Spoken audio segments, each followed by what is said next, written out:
Anyway, welcome and hello. My name is Rebeca Eigen. I am an astrologer in Houston, Texas, and I specialize in relationships.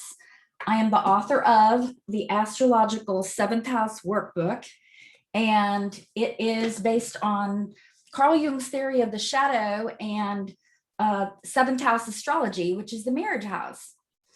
And I wanted to talk a little bit about where the worldview that astrology came from. And because most people who read the daily sun sign columns or, pick up a magazine and see, Libras are like this, Aries are like that, etc., have no idea just how complicated astrology actually is or what it is really based on. So when you first begin to study astrology, it seems as if the planets are doing something to us because it's so accurate, and that we are behaving certain ways because of the planetary influence. Well, although there is tremendous accuracy on the character descriptions in astrology, it's really a misconception. And until you really study it for a very long time, you don't really realize where the worldview it actually came from, how it works, or how we believe it works, because nobody can prove it. But until you study it for years, you don't realize that rather than being about planets out there doing something to us, this is about actually based on an ancient worldview that we are connected to the cosmos. And the ancients postulated that there were signatures and correspondences between higher and lower orders of life. So the ancients believed that the universe was alive. And everything and everyone in the cosmos is part of one unified organism, which is completely different from thinking the planets are out there doing something to us. It's like we're connected to the cosmos. And whether we know how or why it works, it works. It's amazing. And we're each born at a particular place and time, and who we are is reflective of that moment in time. And the interesting thing is that it can be described by a planetary influence can express itself on a bodily level, as an external event, as an inner emotional or spiritual state, as an ideology, as another person with whom we engage in relationship, or any combination of all of these things. And so inner and outer are reflecting each other. And who we are is energy. I mean, everything is energy, and the energy present at that moment in time is who we are. And all of these are archetypes, what Jung called archetypes. And just like we all have the same body parts, we all have the same archetypes. But some of us have a stronger combination of one or another. So we will be more like 2 or 3 different signs, or even a lot of different things, depending on where the planets fall in the houses and the aspects that it's making, etc. So it's almost as if the archetypal forces that are operating within us are being expressed in our outer world at the same time. And realms of substance, which is matter, and realms of psyche are insoluble. They are a psychoid, what Jung called a psychoid reality. So inner and outer reflecting each other was something that was written on an alchemical book called the Emerald Tablet, which the Emerald Tablet was like the Bible to that area of that time, which is the Renaissance, when the alchemists were also astrologers, and you couldn't be an alchemist if you weren't an astrologer. So this was called the Hermetic worldview. And people who understand astrology are usually well-versed in understanding this Hermetic principle, that what's inside is outside, as above, so below, as within, so without, so that the miracle of the one can be established. And that was supposedly written by Hermes Trismegistus, who was an alchemist. And he described that, and Jung called it synchronicity, how things that are inside have a parallel meaning outside, although they're not causal. It's not cause and effect, it's acausal. And Jung believed that we were all connected through this rhizome underneath, which he called the collective unconscious, that came to him in a dream, where he understood that we were all connected through the collective unconscious. So I'm going to turn my monitor a little bit because I'm kind of like off center here. But, well, what you're looking at and what you're not, anyway, I'm just going to keep going. So inner and outer states or events will parallel each other and have the same meaning. And that's how astrology actually works. So it is not cause and effect. The planets are doing nothing to us. It's acausal. And in this book, which is called The Dynamics of the Unconscious, she writes about how, and I'm gonna read it because it's really well put, how she explains the principles of the planets and their relationship to each other and to us. So the principle of Mars, for example, is not only a planet, it is also found in the earth as iron, in the human body as the adrenal glands, in the psyche as the aggressive instinct, and so on. Saturn is not only a planet, but it's also lead in the earth and the human skeletal system and the impulse for self-protection. And the sun can be found not only in the heavens, but as gold in the earth, and as the human heart, and as the capacity to love. So this vision of a unified cosmos with interconnections via a finite number of archetypal lines was fundamental both to alchemy and to astrology, so the two were never separate. The metals upon which the alchemists worked were not only actual substances subjected to cooking processes, but they were also seen to be the planets themselves and the great cosmic principles behind them. So if you were transmuting lead, you were transmuting Saturn, and in turn working on the defensive, dark, depressive, and barren aspects of nature and of yourself in order to release the solar gold of a loving heart and a joyful vision of life. So all the imperfections that we are born with, because there's no one who has a perfect chart. So all the different things that are in our chart that are out of balance, that we might have too much of one element, we might have not enough of a certain modality. Each thing in the chart that describes us, there's going to be challenging situations, and those challenging situations are the ones that we will see right away from the moment of birth.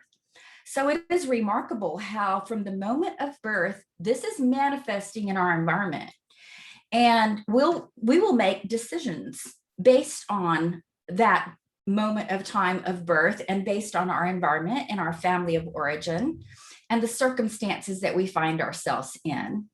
So when you really look at your birth chart and you see that it is like a very accurate symbolic system of your psyche, you can't deny who you are.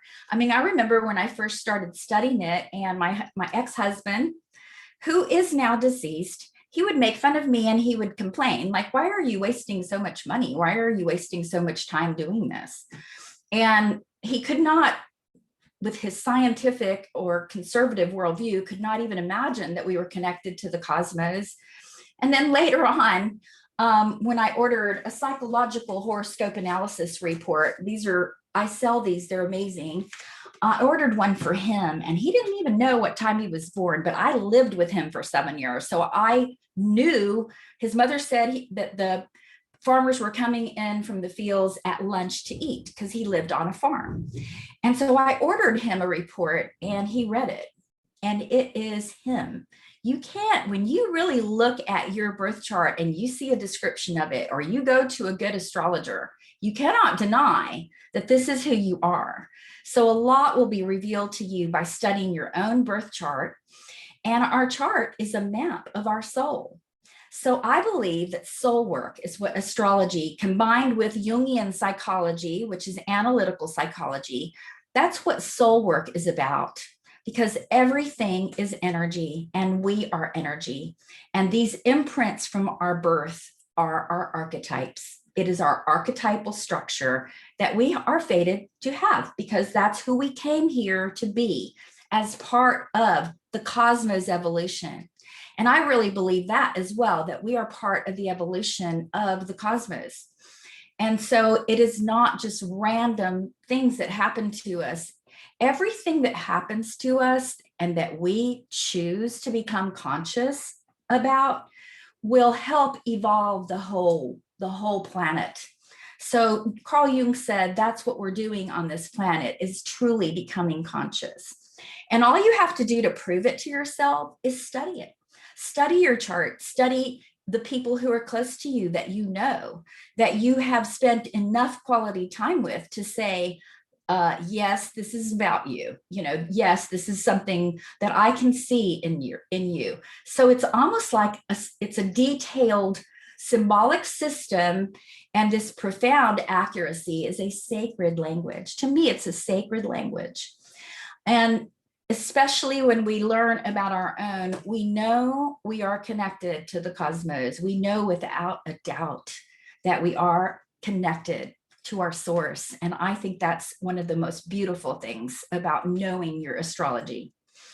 And so there are two things that for every one of us that are really important to find out. And I may have said this before in another video, but I'm going to say it again because it is so important. There are two centers to our psyche, conscious and unconscious. So the biggest hurdle of all is realizing this. And it is also a big hurdle when we're trying to explain it to another person, because unless they have experienced this and shown themselves, read something about themselves, it's kind of hard for them to believe it. They just think what's in the sun sign column. Oh, Libras are going to have a bad day today. Well, how can that be 12 times 12 people, 12 times everybody? Well, no, it's way more complex than that. I mean, it is profound. And these books, they're called ephemerides. We know from these books where the planets are 250 years from now to the minute. And these ephemerides will tell you the day, on that day, this is where the planets will be. That is how mathematical this is. So if you really want to understand it, you can actually prove it to yourself. So many things happen from the moment of childhood. And this is what happens the moment of birth, that our immediate family, our immediate environment, again, it's going to be reflected by our birth chart. And many things that happen to us are repressed or suppressed. There are things that we don't really know that happen to us. So the ages between 1 and 5 are of primary importance. And all the decisions that we made during that time are based on survival and our instincts. So these are, at that time, we are not thinking, oh, well, this is happening to me and my parents are behaving a certain way or whatever. No, this is based on survival and our instinct. And our instinct is to survive, to get through wherever we are. And so a lot of decisions are rooted in this childhood beginning.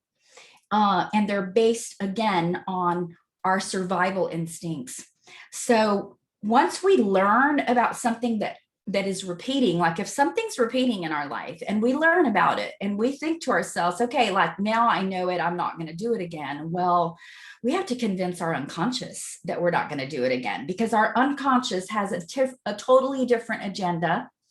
And that's why we will have patterns that repeat over and over and over. So you can go read a self-help book or 100 self-help books, and you can study philosophy and psychology and have healing things happen to you, et cetera, et cetera. And then years later, you're repeating a pattern and you go, why is this happening to me again? Well, that's why it is so important to learn about our own unconscious. Our unconscious is making decisions that are driving our behaviors, our attitudes, our reactions to people and circumstances in our environment. And these are things we don't know about. So ask yourself, why are these patterns happening to me over and over? And why do certain circumstances and people repeat? What is it in me that's driving me? And what is it? Even my own attitude is creating these things without my knowledge. So to accept that there are unconscious people inside of us that we don't know about is huge. I remember when I first learned about it, I was like 36 years old or 35 years old. And I was reading Memories, Dreams, Reflections by Carl Jung, which is his autobiography. And it's like this thick and it's really deep and very, very good. And he was saying that there are people inside us that we don't know. And it just hit me like a bolt, like a lightning bolt, because what came up for me is that's why I said what I said yesterday. And I didn't understand, why did I say that? Who in me said that? I didn't mean that. So we will have like slips of the tongue, or we will have things come out of us that we don't know where that came from.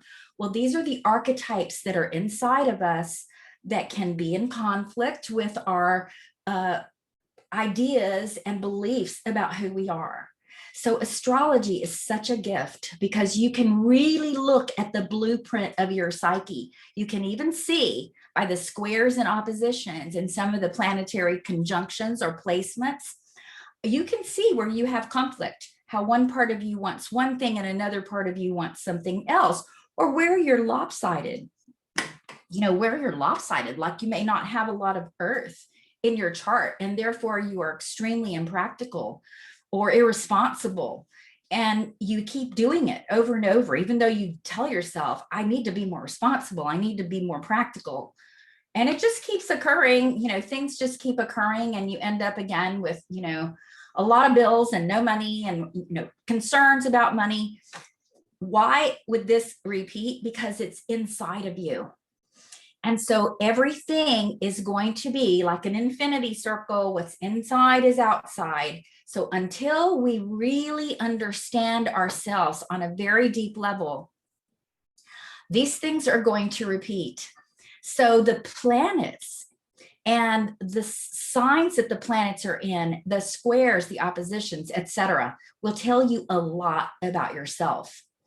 And this is the way the unconscious speaks to us, is by projecting itself, by projecting it onto events, by projecting itself onto people and situations in our life. That's how the unconscious will get to us, because we can't see the unconscious and we don't know what's unconscious. So the unconscious is doing all of this.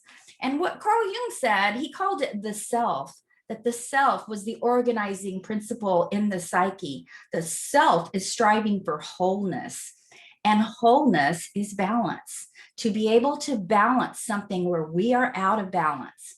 So the more we refuse to see, the more painful it gets. So pain and suffering and things that repeat for us that are very hurtful, they're purposeful. There's meaning to it. And the more we can open ourselves up to the fact that we don't know everything about ourselves, the more we can choose our behavior, the more we can respond in a different way, and the more we can write our own story. So life is kind of unfair. The first 30 years of our life, for sure, the first 30 years until our first Saturn return, is pretty fated. We're fated into that family. We're fated into that timing or that world situation, wherever the world was at that moment in time. It's our fate, but we are not fated for the rest of our life if we become conscious. And that's why Carl Jung said, the most important thing we're doing on this planet is becoming conscious. And it is a long, difficult process. Nobody does it overnight. And learning about these things will help you, but it doesn't mean you're done. Nobody's done. If you're still on the planet, you're not done yet. And my teacher said that he possibly thinks that we're not really done until we die. And so that death is also an important part of our process and our evolution. So whatever we don't know, we will project, we will disown, we will deny. And we will see other people as doing these things, or other people, and this is how other people actually can help us, how we can all help each other by looking at these things. So when we fall in love with someone, we are not the one choosing the person that we fall in love with. It is the unconscious that chooses that person. And it will be like a fascination. And I want to read a quote by Carl Jung that's in my book because it's excellent. I have a poster of it in my office. A fascination of this kind is never exercised by one person upon another. It is always a phenomenon of relationships, which requires two people, insofar as the person fascinated necessarily has a corresponding disposition. But the disposition must be unconscious, or no fascination will take place. The fascination is a compulsive phenomenon in the sense that it lacks a conscious motive. It is not a process of our will, but something that rises up from the unconscious and forcibly obtrudes itself upon the conscious mind. Just as with the shadow, this fascination can also be experienced as repulsion. So our shadow can be projected onto somebody where we put a halo effect on them and we can see nothing wrong with them. We over idealize them. And that too is a defense mechanism when we over idealize anyone, because we don't really know them. And even if we spend hours and hours on the phone and we spend all this, we think, quality time with them for a year or two, until you live with somebody, until you marry them, you don't know them. And that's when the projections will fall off, and they have to, so you can differentiate from each other, so you can see who each other actually is. And you know, when we're in love, we feel compulsive and compelled. And even when sometimes we know this isn't good for me, this person is not good for me, and everybody else will tell you this person isn't treating you right, you will still want to make that happen. And so my teacher Pittman said it's kind of like trying to take the keys away from a drunk.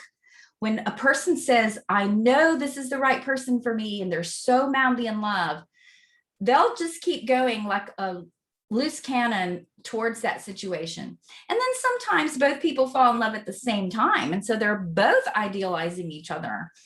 Well, I wrote an article, it's on my website, and it's called, Is It Love or Is It Projection? I highly recommend y'all read that. It's been translated into several languages, actually. So my teacher Pittman says, I alone must become myself, but I cannot become myself alone. So the unconscious projects itself out so that we can know ourselves. And like I said, if it's unconscious and it's not a healthy relationship, in my book, I described this guy and his story that he told me when he came for a consultation.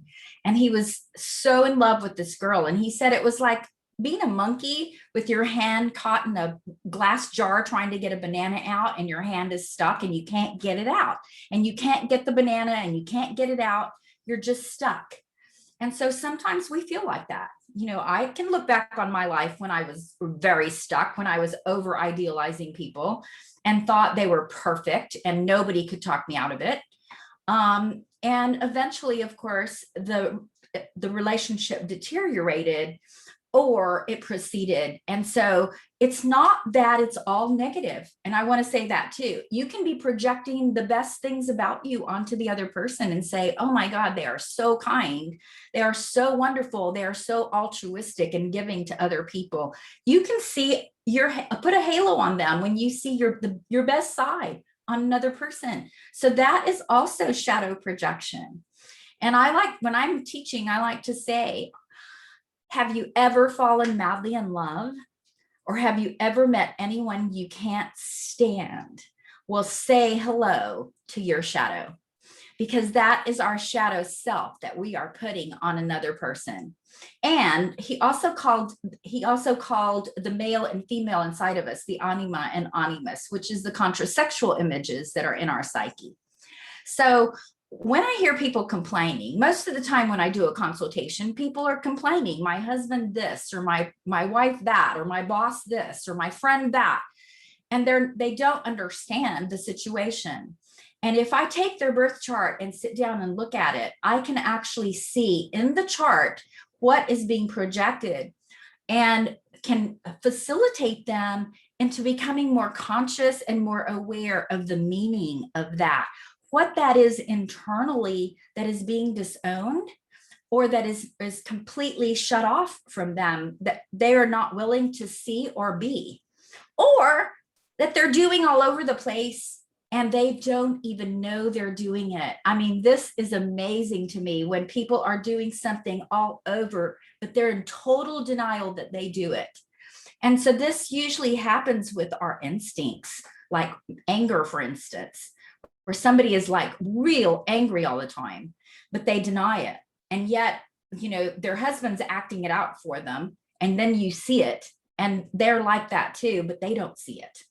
Or they let the other person be the bad guy, like ask your father, when the person doesn't want to be the hard one in the parent children relationship, well, he put it on your father.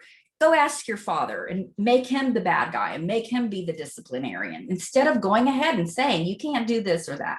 So often we don't want to be known as anything but good. And this can happen in our families, where we will see a parent and one of them is the good one and one of them is what we would consider the bad one, or they're very polarized. They're two extremes. The second chapter of my book is called Our Parents, Our Partners, and Our Seventh House, because we marry our parents. And their situation will uncannily repeat in our own relationships. And it takes a while to see that. It really actually takes a while to see that. So you really have to almost go through several experiences before you can reflect on the experiences and reflect on the patterns. Jung says, whatever one does not live, lives against one. So that means that anything we're completely disowning or denying is almost like as if we're asking the universe. We're asking for it. We're asking the universe to bring us that so we can see it. And again, it all starts with our parents. And so looking at our mother and father and our self and other in a birth chart is so valuable. If our parents criticized us, if they neglected us, betrayed us, didn't find time for us, didn't listen to us, pointed out all our mistakes, whatever, we will marry someone, or we will find a boss or a friend to do the same. We will, because we are trying to repair that unresolved issue with our primary relationships, which is our parents. And it's the unconscious that's choosing this person that we're with or that became our boss. I mean, one girl came to my shadow workshops and she said, this is the third boss I've had like this. And she had some pretty high paying jobs. So this was going to be the third very high paying job she was going to leave because her boss was a certain way. And she could not see that in herself. Well, after she took my shadow workshop, because back then I taught workshops at a community center, and that's how I was able to write my book. I transcribed a lot of these workshops. So in my book, there's a lot of examples of how to do that. But the unconscious is the one choosing the person we're with. So we can heal that primary relationship. And you can be in a room with 500 people and only one person is attractive. You find yourself being attracted to the same kind of person over and over. Sometimes they even look alike.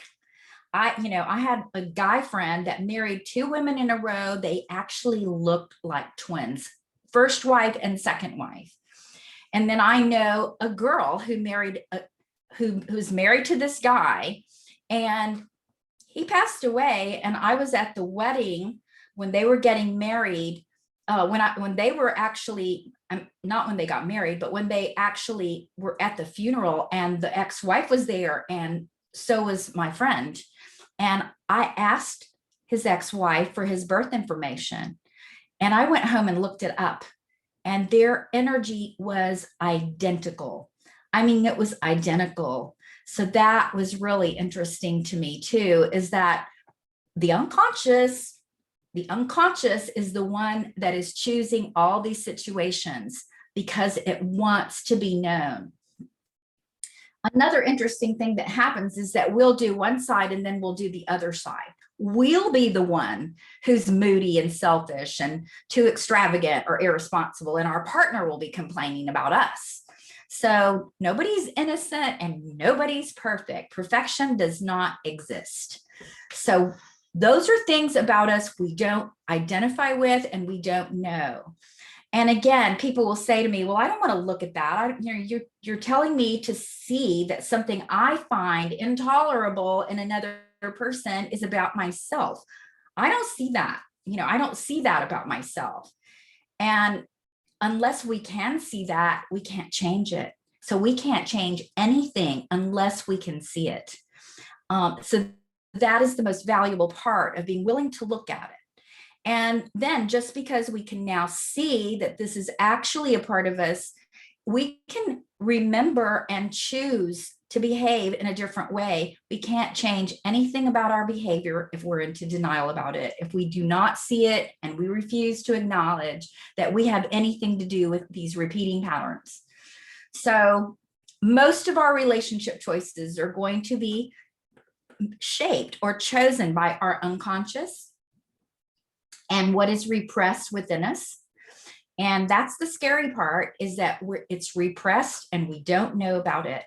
And I love this quote by Edna St. Vincent Millay. She says, life is not one damn thing after another. It's the same damn thing over and over.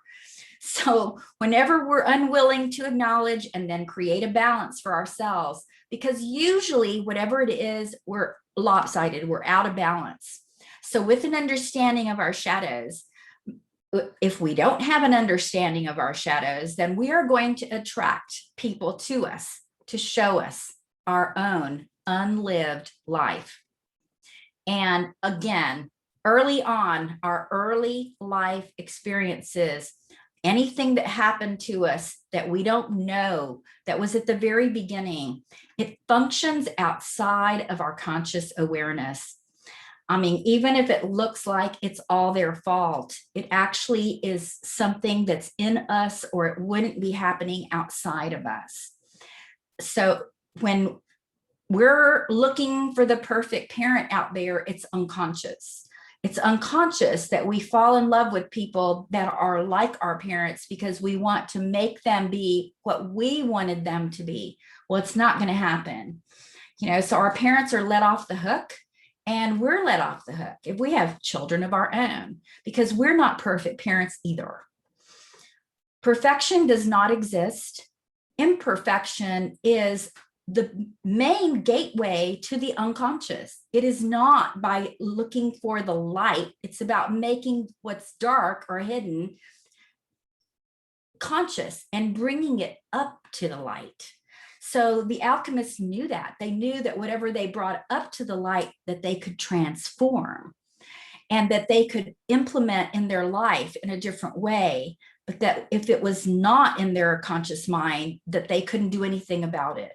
And alchemy had to go underground during the Catholic Inquisition.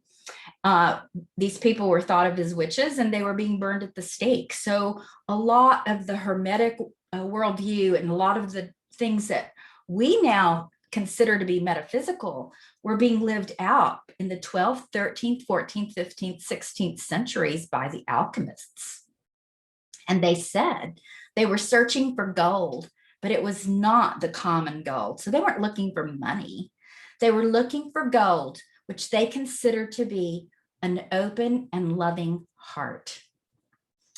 So you can't do this work alone. And now that there are two planets in Aquarius. Jupiter and Saturn are in Aquarius, and in a few years, 2.5 years, I believe, Pluto will be going into Aquarius. So what is Aquarius about? Aquarius is about being best friends.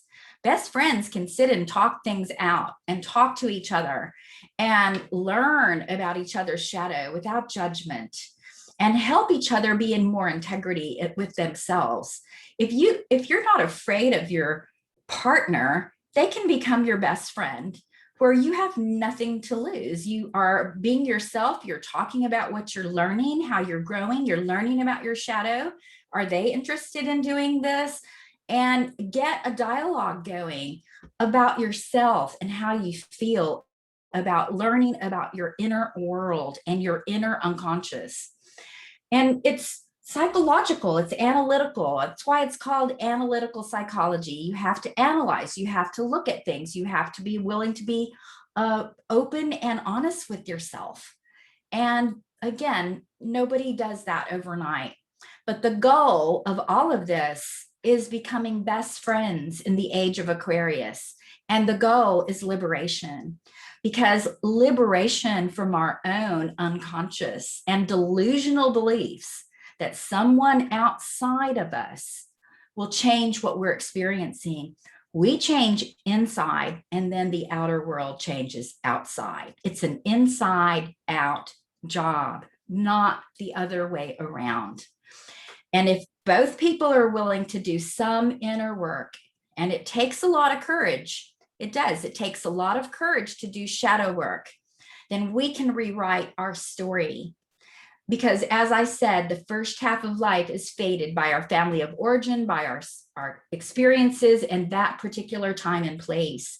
But our second half of life, there is grace. There is forgiveness for what we put ourselves through. There's forgiveness of the other person and what we experienced. And we can start again. We can start all over again. And that is how we change our life, by making new decisions that help us evolve. And in that way, we are also contributing to the evolution of the whole cosmos.